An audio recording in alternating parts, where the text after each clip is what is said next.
Support for the podcast comes from Dr. Lana Shapiro, a developmental and behavioral pediatrician with over 10 years of clinical and research experience in leading medical centers such as the Children's Hospital of Philadelphia and extensive experience in the field. She brings both personal and professional experience to approach each child and family holistically. Dr. Shapiro specializes in the early diagnosis of autism and managing the developmental and behavioral concerns of medically complex children. She provides comprehensive evaluations and tailored treatment plans for children and adolescents with developmental and behavioral differences, including medication management and educational advocacy.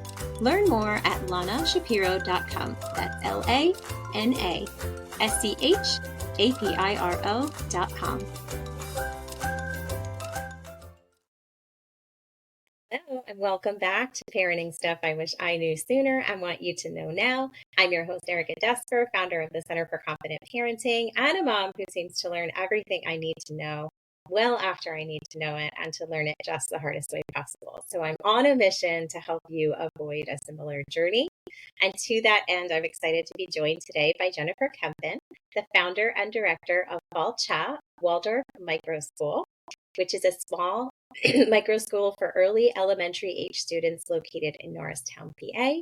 The program provides a school-like structure for families who don't find success in the public or private school environment or are looking for more structure than homeschooling. Fáilte is an environment where children can rekindle their love of learning, celebrate their unique strengths, and thrive beyond the limitations of traditional schooling, regardless of labels or diagnoses. That sounds so amazing. Jennifer, thank you for joining me today. So much for having me. Yes, of course. So before we learn about the actual program, tell us a little bit about yourself, your family, and what gave you the idea to do something like this. Yeah, so I started my career as a special ed teacher. I taught in the public schools for about 10 years. I was a special ed English teacher for most of that time. And then I did all the things that most teachers do, in that I was working long hours later than I was contracted to work, bringing work home on the weekends, always feeling like there was more I wanted to be doing, that there were kids that were falling through the cracks that I wished I could do more for. And then I had my own baby and my own son, and I started to realize how unsustainable that was, and that I couldn't be the mom that I really wanted to be and the teacher I wanted to be at the same time. I just couldn't do both. And so when my son was about 2 years old, I left teaching and I started to kind of do all kinds of different things, trying to figure out what I was going to do with my career, and while trying to be a mom and trying to figure out what it means to be a mom and how to be a mom. Sure. And I ended up doing some operations work for small businesses, so I could work from home and be available for him. And so I did that for a little while until he started kindergarten, and while he was in kindergarten, he started to be bullied really bad. And then we started with the bullying and the trauma of bullying and all of that. He started to display different behaviors, and he started to his mental health started to decline really quickly. And as his mental health started to decline, I started to get concerned, and I was dealing with the school and working with the school, and I was really not getting what he needed, and he wasn't getting what he needed. And so I eventually pulled him out of school because I just didn't know what to do. And that I started homeschooling him, and that was really a temporary measure. I was only doing that because I was looking for another place, and I was only doing that as like a short-term answer so that I could take care of him while I figured out what else we need, what other option there was out there for him. And during that time, I would find little tiny private schools that seemed perfect, and then I would take him in for an interview or a tour or whatever that may be. And he, being so traumatized by school, as soon as I would take him in, he would demonstrate these difficult behaviors because he was so traumatized by school. And so then and then those schools were not willing to work with me, that was what really shocked me, was that I would tell them the whole story and they wouldn't be willing to We support don't my deal with kids through this. behaviors. Yeah. Yeah.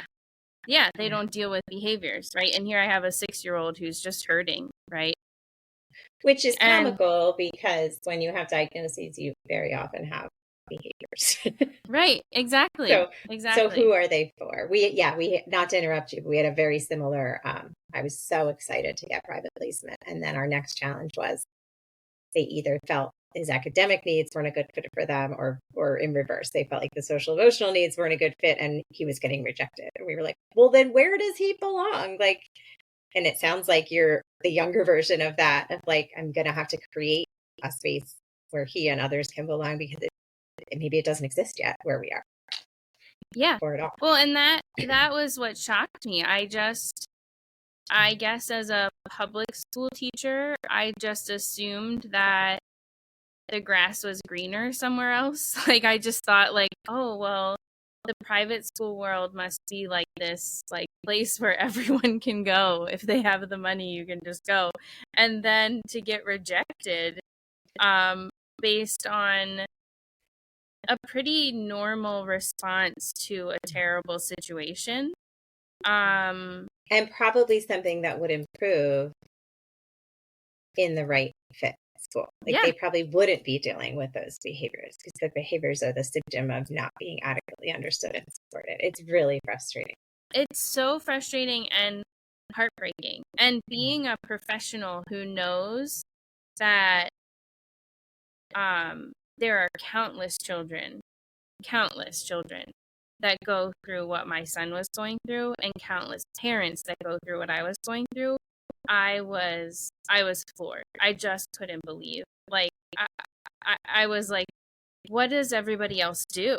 Like, I had the luxury of being able to take him home, and I have the knowledge to be able to go, okay, there's nothing wrong with my child.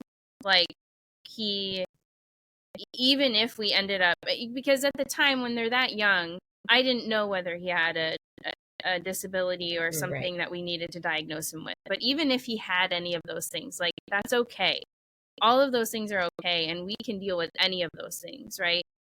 But I knew all of it was going to be okay because I've taught these kids with all of these kinds of behaviors and abilities and disabilities for 10 years. I knew all of it was going to be okay.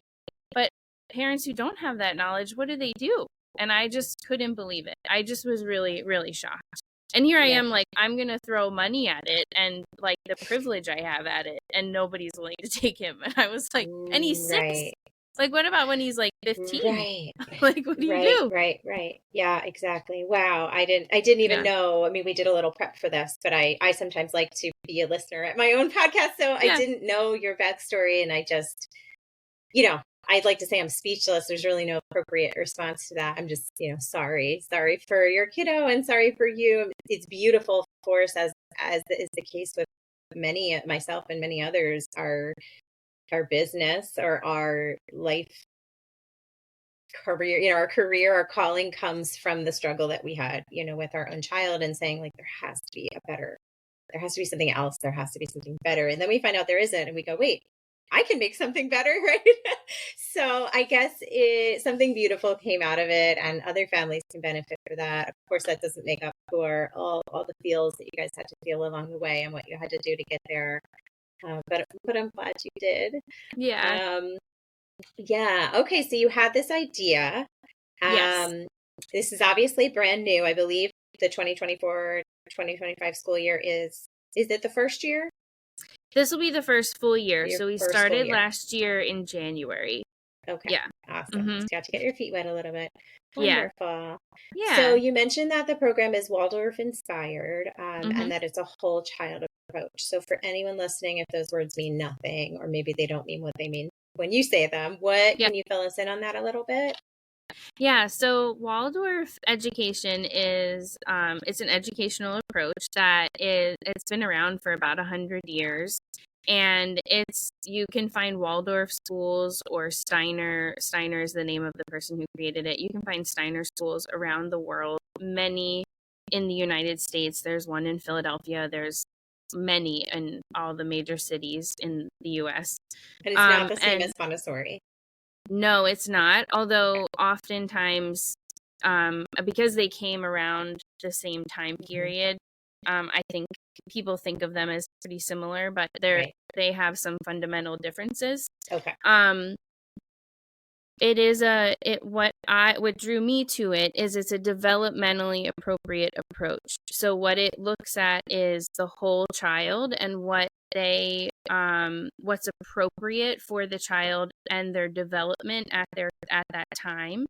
And instead of our current American approach to education, which is kind of this like pushing more faster, right? Like more homework, reading earlier at a younger age, faster, more math, less like playing outside, less art, right? That's what our current education system is like. Whereas Waldorf is, most Waldorf schools and most Waldorf programs, it's a lot of time outside, a lot of playing, using their bodies, because especially in the early years, but even all the way through high school, they need to be in their bodies. Children need to be using their bodies because guess what? They actually learn better when they've used their bodies and moved their bodies because they need to. And that's all children, not just that's all children, not children with any kind of particular needs, right? Yeah, this is an approach for all children. It's not particular to children with special needs, but that's just is where particularly helpful. Yeah, it's particularly good for children with special needs. And that was shocking for me too. My son went to a preschool that was very much like you described. I chose it on purpose. They didn't sit at tables and do worksheets. They spent most of their time outside.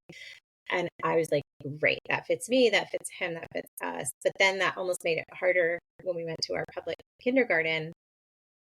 He was looking around the room and he was like,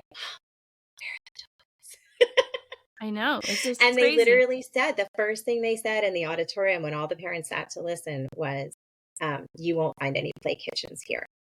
And I remember like they were saying that like it was a positive, like we're so academic, and my heart just like sunk. Yeah. And I thought, wow, did I do the wrong thing? Like I knew I did the right thing at the time, but then did that make that contrast, so much harder for him to deal with? So it is a common thing. Yeah. And the thing is, one of the things that I point out the most is that one example is that right now we're pushing children to be reading in kindergarten. That's the big thing. One of the many big things in public schools. Yeah. And neuroscience shows us, and Waldorf education is one of the things that follows this. Neuroscience shows us that their brains are not ready to be reading. Now, there are children who are the exception, who naturally pick it up. And I'm not saying you should discourage that. That's fantastic. But we should not be sitting down and showing our children flashcards and be quizzing them on words at that young age of 5, right? Or even 4 or 3 or 2. What they're supposed to be doing is developing their sensory system, right? They're tactile, touching things. That's why they're grabbing everything and playing in everything and tumbling and all of that. When you take that time and you start developing and you start showing them flashcards and developing the language system of their brain has to take all that energy from somewhere else. And where are they taking it from? The sensory system that they're supposed to be developing. And then you wonder why we have such a high occurrence of things like ADHD and all of these sensory related disabilities later in life. We're pushing it so hard, whereas Waldorf is much more slow, and not that Waldorf is the only one, but Waldorf is much more slow in teaching reading. And so and then what they have found in studying Waldorf graduates is that they might be slower to read in the very beginning, but then when they get older in life, they excel and they at least meet, if not exceed, their peers in the future when they go on in life. So it in no way is deterring them or a detriment to them to hold off on reading. They don't need to be doing that. And reading's just one example. I'm not saying that's the only one. But we don't need to be pushing that kind of stuff at such a young age. And I'm sure the research shows that when you don't, it still comes. Yes. Yeah. Right. Of course. Yeah, it does. Okay. Exactly. And so that's what I mean by having this holistic approach, is that you'll see in a Waldorf school a lot of outside time. Another thing that they're really, really well known for is art. Art is included in every aspect of their school day. So when they read a story, then they might paint a picture of what they've read, or there's some piece of art is included, like even in math, they'll do pictures with math. So art is central to everything that they do. They also do handwork, which is they make useful things, whether it's like they knit something useful or they're sewing something useful. That's all done so that they learn fine motor skills. So it's actually helpful for learning for handwriting or anything that you need fine motor Instead for. of just skipping right to the handwriting, and now they have a fine motor delay. Exactly. And also having the makes so much sense. And having the two sides of the brain talk to each other. Communicate. So all of these things without the pressure of like, oh, your letter A doesn't look right, you need to erase it and redo it again. But instead we're practicing with other things, so the pressure is not as great. So that's why there's so many reasons why I love the Waldorf approach, and it's so great for kids with special needs, but it's just so great for any kid, really. Yeah. All right. And when you say microschool, so that's another word that may or may not mean something to our audience. You can only speak for your own program, but how small are we talking when we say microschool, realizing that you're pretty much brand new? Yeah. So microschool, the word microschool doesn't have a real definition in our country just right now, which it depends on where you go. There are some micro schools that have 200 kids, and then there are some micro schools like mine that are under 10. So last year we had 4 students. This year we're going to start off with right now we have 4 enrolled. I decided to open up 2 more spots for the fall, so potentially we'll have 6. We'll see those spots. We have a few people already looking at, but they are typically under like 50 is usually what you see with a micro school. Okay, got it. And we touched on this a little, but I want to ask it in case there's more you want to say. What types of families and children are your program designed for? So my program is designed for the kids who don't really my son, that situation, right? That don't or fit mine probably back then if I knew about it. Yeah, probably.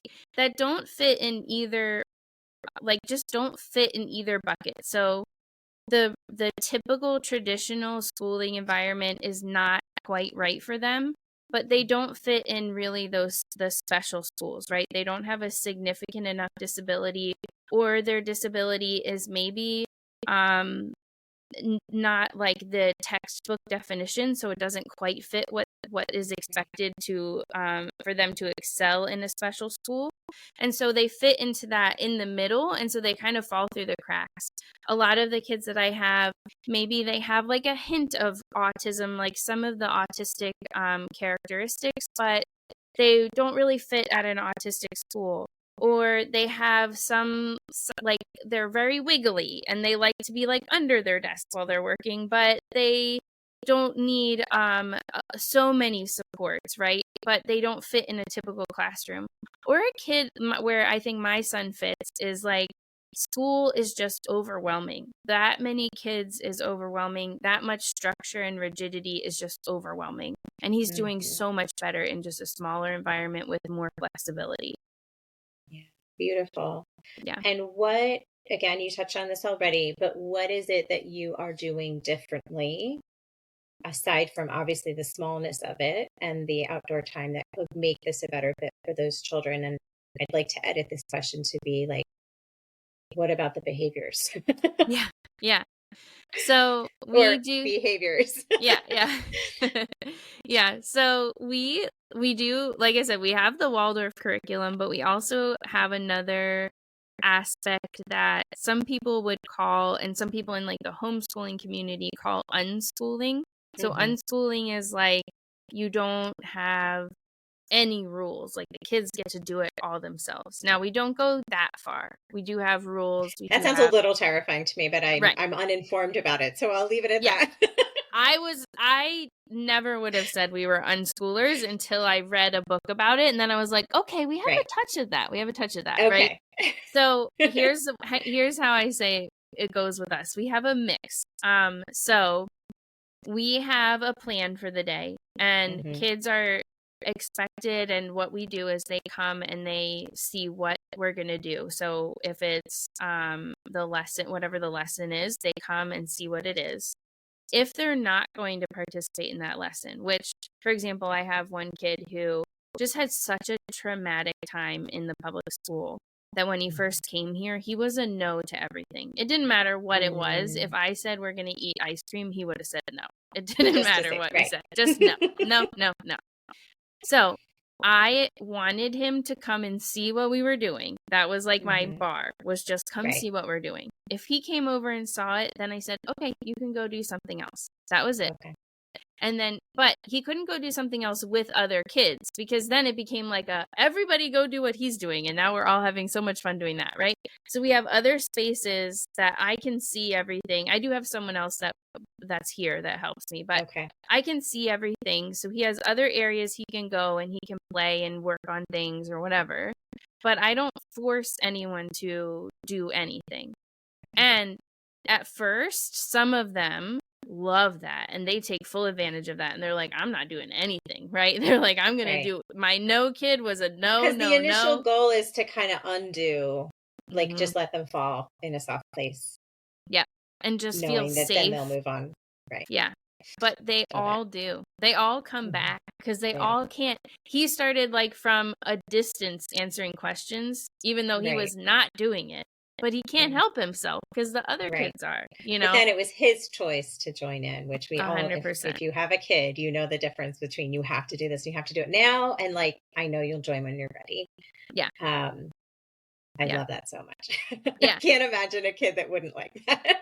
Yeah, exactly. And they all want to at some point, and there are some things that they struggle with more, but once they build trust in me, which they all do at some point, really get this, like, we hit this point where they really realize I have their back, then they start to be willing to do hard things for me where they wouldn't be willing to before, and they let me push them a little harder. And so, you know, we're not in that stage where it's like, oh, just do whatever you want for very long. That's like kind of that initial crisis time of just, you're safe. We're just getting you safe. Right. And then we slowly build from there. But that takes care of those behaviors, those like, I'm terrified because I've been treated terribly behaviors. Yeah. And that does bring me very well to the next question. What does a typical day or week, like, are we looking at all day, every day, or what does it look like? Yeah. So because actually, and I'll add in something that we didn't talk about. So we are not a public school or a private school. So we're outside of the regulation of public and private school. And that's the way that it works in Pennsylvania. It's different in each state, the way that micro schools, you'll also hear the word hybrid schools.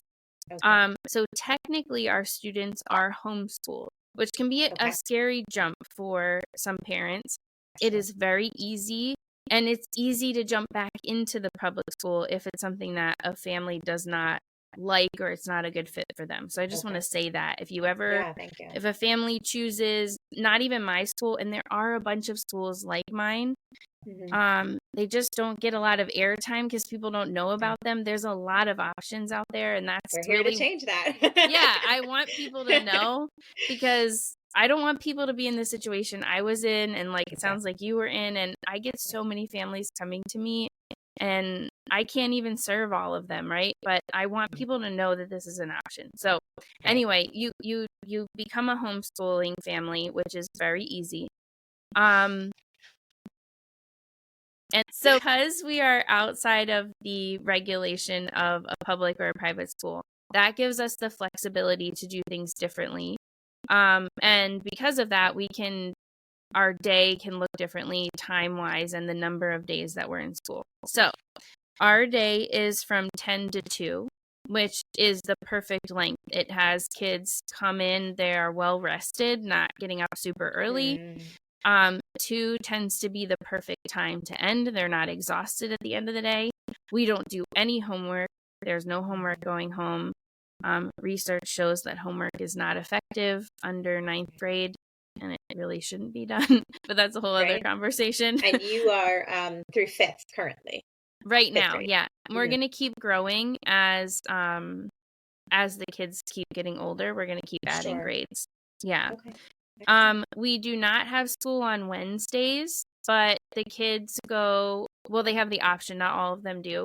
Many of the kids go to an outdoor program in the Wissahickon called Coyote Tracks. They're a nonprofit that does outdoor education. They're fantastic, and they run year round. So even in the snow, they build like snow shelters and all kinds of stuff. They Nice. love it. Yeah, it's really cool. But yeah, so we have that flexibility, and we get to make our own schedule. So we run even through the summer. It was like summer camp. It was not quite as academic, but we still ran the same schedule, which I'm sure you know, really helpful for kids with special needs to have a consistent schedule. The And for transition parents, back after a yeah, break was just the worst for us always. It still is at this older age. yeah. And just as a parent, it's terrible trying to figure out the summer and like schedule all the camps and the this and the that. So we ran through the summer just because why not? And parents could pick and choose if they wanted to come for a week or not, but it helped with consistency for sure. Love it. And then obviously this, I don't know if it's the Waldorf aspect or the microschool aspect, but clearly kids are of mixed ages within the same group. So can you speak to that a little bit? I'm sure there's benefits in your opinion or documented benefits. Yeah, so that actually is not a Waldorf thing. That is more of a microschool aspect. There are documented benefits. So what happens is the kids get to learn from each other and then step up and be leaders, and then learn from each other and then step up and be leaders. And so it creates this opportunity for growth and learning, and the research just shows that it's really beneficial. What I do is Waldorf, because it is developmentally based, it is very age specific. So I try to mesh the two as best that I can. So what I do is I have in the middle of the day, I do split the kids up by age and have a short little mini lesson, probably about 20 minutes, where they're just with me by age, and that's when I have the other person that's with me teaches like a like a art lesson or something like that.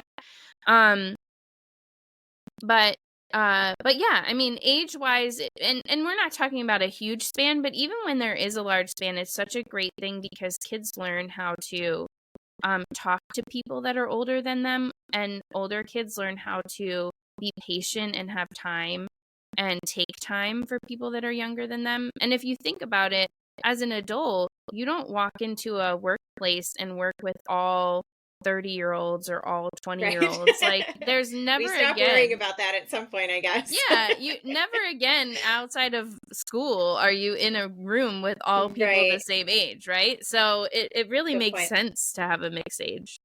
Yeah. Awesome. All right. And then what is a parent's first step if they're hearing this and they want to learn more about your school or, maybe another local option? Yeah. So, well, I am pretty easy to find. So I'm waldorfmicroschool.com and then Waldorf Microschool on Instagram and on Facebook. And so that's a great place to just get an idea of what it looks like. Right now we're on break between summer and fall, but you'll see a lot of pictures of everything that we're doing. And that's a great place to just get educated on what we do. But parents should reach out to me, and then the process for enrollment into my school is I schedule a call with parents, make sure that we're a good fit, because it is like joining a family, because we do really become a family because we're so small. We have also additional resources or additional parts of our community, like we have a parenting book club that so far it's been mostly the moms have joined in, but it's not just moms. of kids in our school, other moms have joined in, which has been really amazing. And we're kind of building a village, because they say it takes a village to raise children, but finding yours can be difficult. Yeah, where is the village has been my Right. question, right? So that's something that people are welcome to join, whether or not they ever send their child to our school. We also have events that people are more than welcome to come to.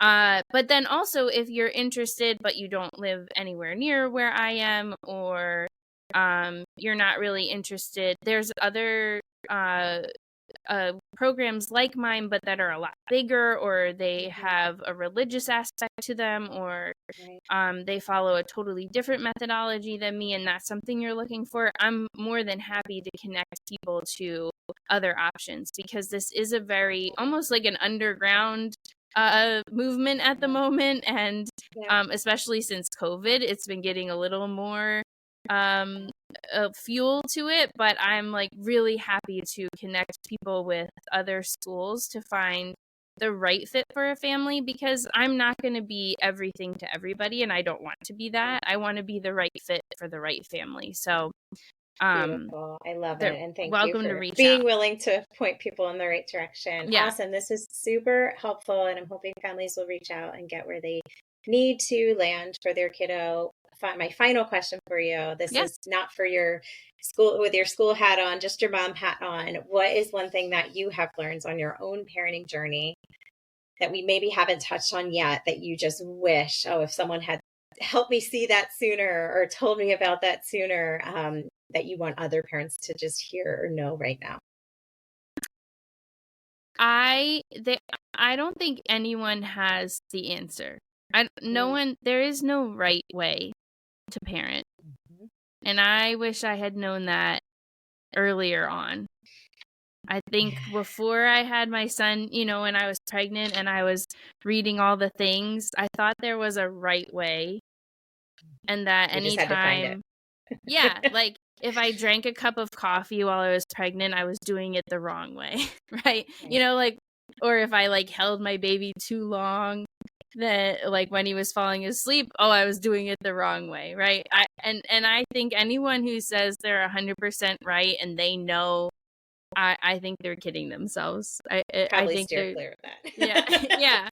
I think there's a lot of good recommendations, but anyone who's telling you they are 100% right and they know everything, or even that there's just one way to do something. that there's only this way, I think steer clear of that. Absolutely. That's such a good one that is on my list as well, which I'll give you in a moment. But Jennifer, thank you so much for joining me. Thank you for starting this beautiful option for local families and kids. You and I both know how needed it is, and I hope everyone who needs to hear about it listens. Parents, I'll be back sooner with more stuff that I and others wish that we knew sooner. In the meantime, I'll leave you with a short list of stuff I've learned the hardest way. We aren't meant to do life alone. We aren't meant to do parenting alone. It does take a village. So accept help when it's offered, ask for it when it isn't and you need it. Number 2, you cannot pour from an empty cup, so schedule ways to refill yours every day. And last but not least, you stole mine, but I'll say it one more time. There is no way to be a perfect parent. There's no right way to do this, but there are so many, countless ways to be a really good one. So let's all aim for that. And thank you for listening. We'll be back soon. Bye.